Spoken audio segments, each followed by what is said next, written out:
आज की इस वीडियो में सभी दीदी भैया को मेरा नमस्ते। आज की इस वीडियो में हम आप सभी दीदियों को बताएंगे स्वयं सहायता समूह के अंतर्गत आने वाली आईपीआरपी की नौकरी के बारे में संपूर्ण जानकारी देंगे।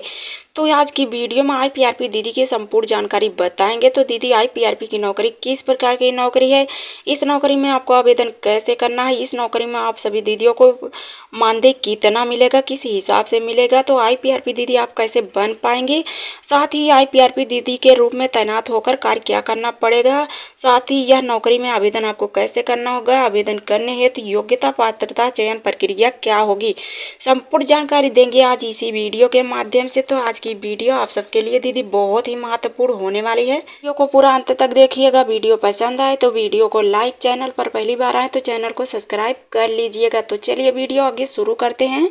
तो दीदी, आईपीआरपी की नौकरी की संपूर्ण जानकारी आपको बताएंगे। तो सबसे पहले हम आपको बताएंगे आईपीआरपी दीदी का फुल फॉर्म क्या होता है। जी हाँ दीदी, तो आईपीआरपी दीदी का फुल फॉर्म होता है आंतरिक प्रोफेशनल रिसोर्स पर्सन। जी हाँ दीदी, तो स्वयं सहायता समूह के अंतर्गत यह आईपीआरपी की आवश्यकता क्यों पड़ी, तो चलिए जान लीजिए। तो यह दीदी उत्तर प्रदेश राज्य ग्रामीण आजीविका मिशन के अंतर्गत यह अनुबंध के आधार पर स्वयं सहायता समूह में आईपीआरपी की नियुक्तियां की जा रही है। साथ ही आईपीआरपी के पदों पर स्वयं सहायता समूह की ही महिलाओं का चयन किया जाएगा और उनका जो भी अनुबंध है वह आधार पर नौकरी भी दिया जा रहा है। तो यह दीदी स्वयं सहायता समूह की महिला ही आवेदन कर सकती हैं। साथ ही स्वयं सहायता समूह की दीदियां और ग्राम संगठन की दीदियां, संकुल स्तरीय संघ की दीदियां की देख रेख करने के लिए उत्तर प्रदेश राज्य ग्रामीण आजीविका मिशन की तरफ से सभी जिलों में, सभी जनपदों में आईपीआरपी दीदी की नियुक्तियां की जा रही है। तो दीदी यह जान लीजिए संपूर्ण जानकारी की प्रत्येक ब्लॉक में कितने क्लस्टर होते हैं और कितने क्लस्टर में कितनी आईपीआरपी दीदी नियुक्त की जाती हैं। तो सबसे पहले चलिए ये जान लीजिए, एक ब्लॉक में यानी एक ब्लॉक में 4 क्लस्टर होते हैं और चारों क्लस्टर में यानी 2-2 आईपीआरपी दीदियों की नियुक्तियां की जाती है। तो आईपीआरपी दीदी केवल संकुल स्तरीय संघ की कैडर होती हैं, यह कैडर के रूप में कार्य करती हैं। तो इनको जो मानदेय दिया जाता है किस हिसाब से दिया जाता है, चलिए ये भी जान लीजिए। वह संकुल स्तरीय संघ की आईपीआरपी दीदी जो है उनका मानदेय जो है वह स्तरीय संघ के माध्यम से ही दिया जाता है। तो आईपीआरपी दीदी प्रत्येक क्लस्टर में बने हुए स्वयं सहायता समूह, ग्राम संगठन और संकुल स्तरीय संघ के अंतर्गत बने जो सामुदायिक है उसकी देखभाल करेंगी। तो वह उनका देखभाल करेंगी यानी स्वयं सहायता समूहों का जो दीदियां उनका देखभाल करेंगी। तो यह इनकी क्षमता वर्धन केवल विकास मार्गदर्शिका होगी। तो यह मार्गदर्शक करेंगी यानी जैसे किन किन कैडर दीदियों को मार्गदर्शित करेंगे, चलिए ये भी दर्शा दे रहे हैं, बता दे रहे हैं। जैसे आईपीआरपी दीदी के द्वारा मार्गदर्शिका जो दिया जाएगा वह समूह सखी को और साथ ही कृषि सखी को, बैंक सखी को, पशु सखी को, ऐसे ही कैडर दीदियों को यह आईपीआरपी दीदी के माध्यम से मार्गदर्शिका दी जाएगी। तो समूह के अंतर्गत कार्य क्या कर रही हैं दीदियाँ, ये सब जानकारियाँ उनको प्रदान की जा रही है और क्या करना चाहिए, तो यह सब जानकारियाँ देती हैं आईपीआरपी दीदी। तो आईपीआरपी दीदी उनकी समीक्षा बैठक भी करेंगी और उनको मार्गदर्शक करेंगी यानी उनको मार्गदर्शक और संदेश देंगी यानी आगे बढ़ने के लिए चेतना देंगी, साथ ही उनको ट्रेनिंग भी देंगी। तो आईपीआरपी दीदी यह स्वयं सहायता समूह की महिला को, ग्राम संगठन की महिला के यानी जितने भी सामुदायिक कैडर दीदियां हों उनको मार्गदर्शिका देंगी। साथ ही स्वयं सहायता समूह, ग्राम संगठन एवं संकुल स्तरीय संघ की सभी दीदियों को, जुड़ी हुई दीदियों को इनका कार्य भी करेंगी, साथ ही इनकी मदद भी करेंगी आईपीआरपी दीदी। तो आईपीआरपी दीदी मदद क्या करेंगी ये भी जान लीजिए। यानी स्वयं सहायता समूह का खाता नहीं खुला है तो उनका खाता भी खुलवाना होगा, यह काम करेंगी आईपीआरपी दीदी। यदि उनका वित्तीय सहायता नहीं कर रही है कोई तो उनका सहायता करेंगे और साथ ही सीआईएफ, आरएफ और सीसीएल भी करवाएंगी आईपीआरपी दीदी।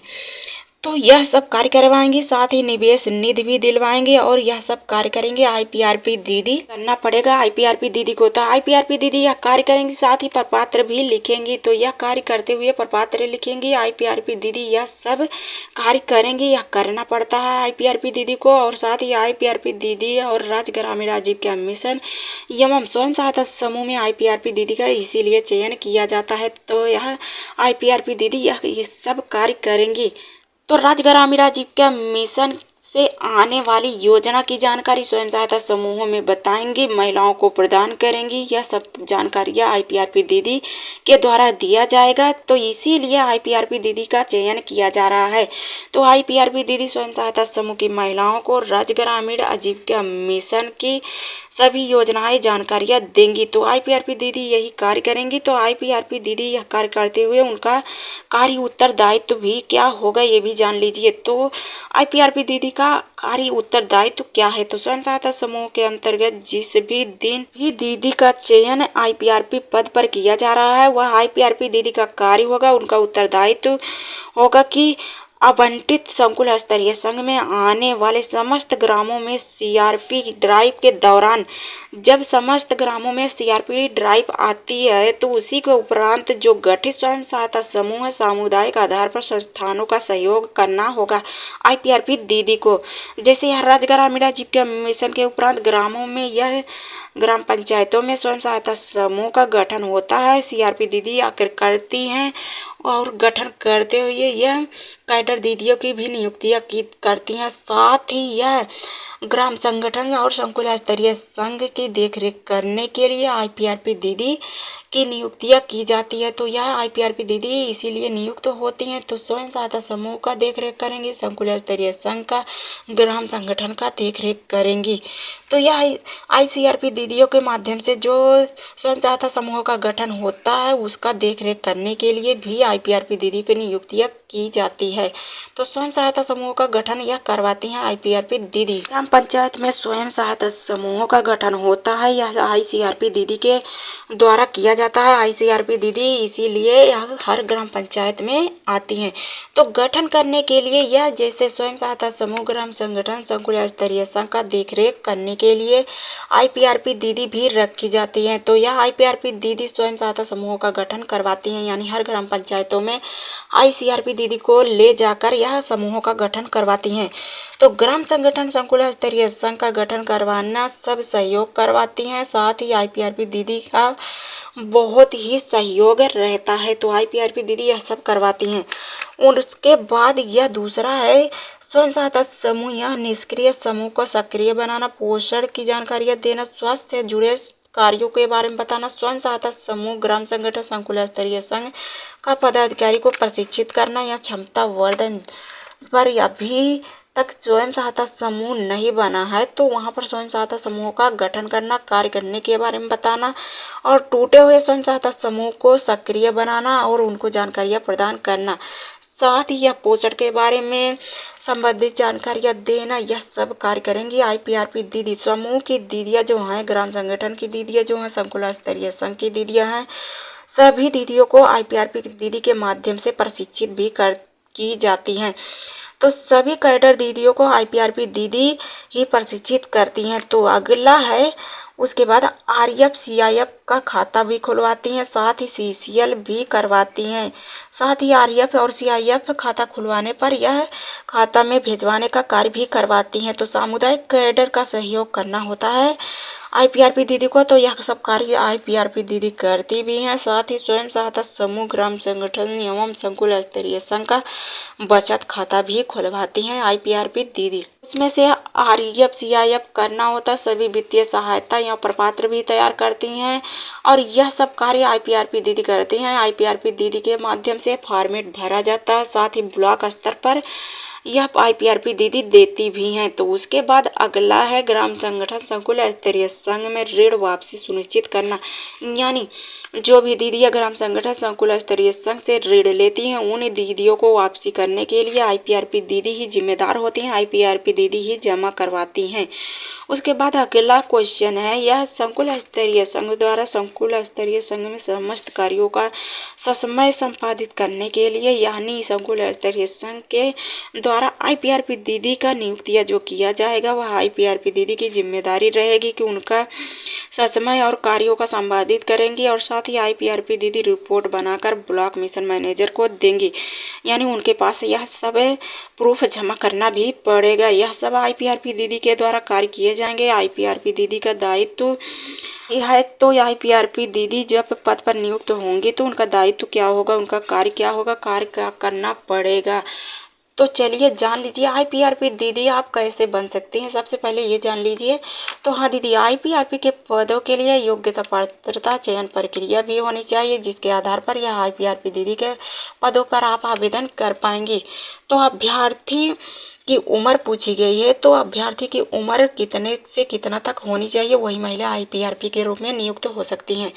तो अभ्यर्थी 18 से 48 वर्ष की महिला ही आवेदन कर सकती हैं, आईपीआरपी के रूप में नियुक्त हो सकती हैं। तो आईपीआरपी अनिवार्य रूप से स्वयं सहायता समूह, ग्राम संगठन, संकुल स्तरीय संघ का सदस्य होनी चाहिए। साथ ही यह अभ्यर्थी कम से कम 12वीं पास होनी चाहिए और हिंदी पढ़ने लिखने में अच्छा ज्ञान, अंक गणित का भी अच्छा ज्ञान होना चाहिए। अभ्यर्थी अनिवार्य रूप से स्वयं सहायता समूह, ग्राम संगठन, संकुल स्तरीय संघ का पुस्तक लेखक करने में अच्छा जानकारी होनी चाहिए। साथ ही 1 साल का अनुभव भी होना चाहिए। यह बैठकों में उपस्थित भी होना चाहिए। तो अभ्यर्थी को कम से कम 50 स्वयं सहायता समूह की बैठक का अनुभव होना चाहिए। साथ ही स्वयं सहायता समूह में 12 बैठकों का अनुभव होना चाहिए। अभ्यर्थी के पास बड़ा वाला फोन भी होना चाहिए। यही दीदी आईपीआरपी के रूप में नियुक्त हो सकती हैं। साथ ही आईपीआरपी हेतु आवेदन करने के लिए आपका आवश्यक दस्तावेज क्या क्या लगेंगे, ये भी जानकारी आप ले लीजिए। तो आईपीआरपी दीदी का चयन हेतु स्वयं सहायता समूह में समस्त आवेदन प्रपत्र क्या लगेंगे, ग्राम संगठन, संकुल स्तरीय संघ पर यह स्कैनिंग के पश्चात समस्त योग्य आवेदक जो होंगे आवेदन नोडल संकुल स्तरीय संघ में जमा किए जाएंगे। तो यह आप जो आवेदन करेंगे फॉर्म भर के ले जाएंगे वह संकुल स्तरीय संघ में ही जमा करेंगे। तो हाँ, यह तैयार करके आप जनपद पर भी, मुख्यालय पर भी भेज सकते हैं। तो जनपद में जमा करेंगे और जनपद मुख्यालय के पास भेजेगा। तो यह आईपीआरपी दीदी के रूप में आपकी नियुक्तियां की जाएगी। तो मुख्य विकास अधिकारी का अध्यक्षता में यह लिखित परीक्षा भी आयोजित किया जाएगा और मौखिक परीक्षा भी आयोजित किया जाएगा, जिसमें से स्वयं सहायता समूह, ग्राम संगठन, संकुल स्तरीय संघ की अवधारणा किए जाएंगे, मौखिक प्रश्न होंगे और साथ ही प्रबंध लेखांकन भी होंगे, यह पूछे जाएंगे। तो यह लिखित परीक्षा जो होगा 40 अंकों की होगी। तो 40 अंक आपको प्राप्त करना है और यदि 40 अंक आप प्राप्त करके साक्षात्कार कर लिए हैं तो आपको बुलाया जाएगा, जिसमें से आपकी प्रस्तुतिकरण, अनुभव, प्रशिक्षण या कौशल आधार पर अंकों पर दिए जाएंगे। तो आप आईपीआरपी दीदी के रूप में नियुक्त हो जाएंगी। तो लिखित परीक्षा, मौखिक परीक्षा आप प्राप्त करेंगे और अंकों के आधार पर आपकी मेरिट लिस्ट बनाई जाएगी और मेरिट लिस्ट में आपका नाम लिखा जाएगा। साथ ही आप लिखित परीक्षा में भी पास हो जाना चाहिए और साथ ही मौखिक परीक्षा में भी पास हो जाना चाहिए। तो उसी के आधार पर आईपीआरपी रूप में आप चयनित हो जाएंगे। तो आप जब चयनित हो जाएंगे तो जो लिस्ट बनकर आएगी उसी लिस्ट के आधार पर आपका नाम आ जाएगा। यदि आपका नाम नहीं आएगा तो आपका नियुक्ति नहीं हुई होगी। तो आईपीआरपी दीदी आप बन सकेंगी। साथ ही आईपीआरपी दीदी का वेतन कितना मिलेगा, चलिए ये भी जान लीजिए। आईपीआरपी दीदी यदि कार्य करती हैं तो उनको वेतन भी दिया जाता है। तो आईपीआरपी दीदी को अपने जनपद में कार्य करती हैं तो उनको प्रति महीना वेतन कितना मिलता है, मानदेय कितना मिलेगा। यदि वो आईपीआरपी दीदी उत्तर जनपद में कार्य करती हैं या दूसरे जनपद में कार्य करेंगे तो उनको कितना मानदेय मिलेगा। तो चलिए जान लीजिए। यदि आईपीआरपी दीदी अपने विकास खंड में रहकर कार्य करती हैं तो 1 दिन का 200 रुपये दिया जाएगा। वहीं दूसरे क्षेत्र में रहकर कार्य करने जाती हैं तो उनको भत्ता भी 2000 रुपये दिया जाएगा। साथ ही आईपीआरपी दीदी को आने जाने के लिए जो भत्ता दिया जाता है वह आपको बता ही दिए 2000। उसके बाद आपको मोबाइल खर्च भी मिलता है जो कि 500 रुपये प्रति महीना यह मिलता है मोबाइल खर्च। तो वही आईपीआरपी दीदी अन्य जनपद में रहकर कार्य कर सकती हैं, सभी महिलाओं को जागरूक कर सकती हैं।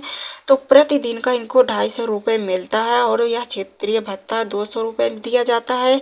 आने जाने के लिए खर्चा यह होता है। साथ ही मोबाइल खर्च जो होता है वह 500 रुपये होता है। तो आईपीआरपी दीदी का मानदेय इसी हिसाब से दिया जाता है, इतना ही दिया जाता है। उसके बाद इस नौकरी में कितने वर्ष तक आप कार्य कर सकती हैं, तो चलिए जान लीजिए। यदि दीदी आईपीआरपी दीदी के रूप में चयनित हुई हैं तो आपको कितने दिन तक कार्य करना पड़ेगा। यह नौकरी केवल 1 वर्ष के लिए ही निकाली गई है। यह 1 ही वर्ष तक महिला नौकरी कर सकती है। तो यह नौकरी सरकारी नहीं है, संविदा के आधार पर नौकरी रखी गई है। तो यह राज्य ग्रामीण आजीविका मिशन के माध्यम से अनुबंध के आधार पर यह केवल स्वयं सहायता समूह की महिलाएं को प्रदान की जा रही है। तो यह नौकरी केवल 1 वर्ष तक होती है, 1 वर्ष से लेकर 2 वर्ष तक भी कर दी जा सकती है। तो संकुल स्तरीय संघ में अनुबंध के रूप में अनुबंध के आधार पर यह नौकरी मिलती है। IPRP दीदी यह नौकरी कर सकती हैं। यह नौकरी करने के लिए स्वयं सहायता समूह की महिलाओं का चयन किया जाएगा। IPRP दीदी का यह आवेदन कर सकती हैं। तो हाँ, IPRP दीदी का कार्यकाल यदि पूरा हो जाता है तो वह अपने पदों पर से त्यागपत्र दे देती हैं। वैसे भी मिशन की तरफ से जल्द यह अधिक समय भी बढ़ाया जा सकता है। तो मिशन के ऊपर यह निर्धारित है। IPRP दीदी के पदों पर आवेदन आप कर सकती हैं और IPRP दीदी के रूप में कार्य करते हुए मानदेय भी अच्छा खासा कमा सकती हैं। और साथ ही आवेदन करने के लिए आपको कुछ दस्तावेज भी मांगे गए हैं, जैसे पहला आधार कार्ड का फोटोकॉपी और दूसरा है पासपोर्ट साइज का फोटो, तीसरा मोबाइल नंबर लगेगा। साथ ही चौथा है इसमें सदस्य पासबुक, यानी स्वयं सहायता समूह में आपका व्यक्तिगत पासबुक जो है उस पासबुक का फोटोकॉपी भी आपको लगाना पड़ेगा और पर्सनल पासबुक का फोटोकॉपी आपको लगाना पड़ेगा। तो योग्यता पात्रता के प्रमाण पत्र भी लगाना पड़ेगा, यानी मार्कशीट। इतना पात्रता यानी प्रमाण पत्र लगाते हुए आप आवेदन कर सकते हैं, दस्तावेज लगाते हुए आवेदन कर सकते हैं।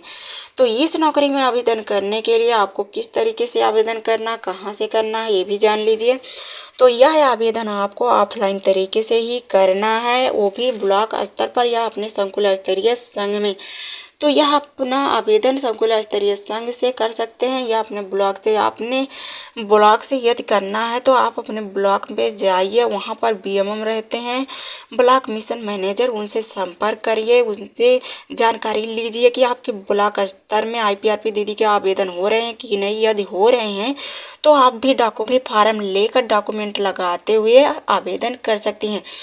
तो अपने ब्लॉक स्तर में आवेदन कर सकती हैं और IPRP के रूप में नियुक्त हो सकती हैं। तो IPRP का फॉर्म निकल गया है। IPRP दीदी के रूप में नियुक्त होने के लिए दस्तावेज लगाते हुए आप आवेदन कर सकती हैं। तो स्वयं सहायता समूह की महिला को, पढ़ी लिखी महिला को यह वरीयता दी गई है।